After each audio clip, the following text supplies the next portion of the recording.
ഇങ്ങനെ ഒരു പാവത്താനായതുകൊണ്ടാ അവനൊക്കെ ഇത്ര അഹങ്കാരം. ഓ, ഞാനൊരു തല്ലുപിടുത്തക്കാരനാവാത്തതാ ഇപ്പൊ കുറ്റായി പോയത്. അമ്മച്ചി ഇങ്ങനെയൊക്കെ പറഞ്ഞു പറഞ്ഞ അവസാനം ഞാൻ വല്ല കൊട്ടേഷനായി മാറൂട്ടോ. നിന്നോടൊന്നും പറഞ്ഞിട്ട് കാര്യമില്ല. എന്റെ ജോസ്മോൻ ഉണ്ടായിരുന്നെങ്കിൽ കാണാമായിരുന്നു.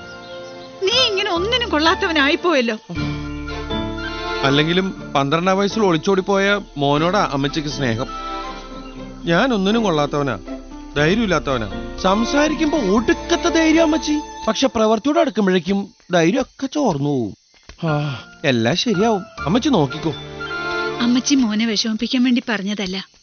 ആ സുധാകരനോടുള്ള ദേഷ്യത്തിനല്ലേ അങ്ങനെ പറഞ്ഞത്. സോളമാ കുണ്ടുകുഴി റോഡാകുമ്പോ കുണ്ടും കുഴിയൊക്കെ ഉണ്ടാവും. അതല്ല, കുണ്ടുകുഴി അച്ഛൻ അന്വേഷിക്കുന്നുണ്ട്. ആണോ? അമ്മച്ചി നടന്നോ, ഞാൻ അച്ഛനെ കണ്ടിട്ട് വരാം. സുഖമൊരു ബിന്ദു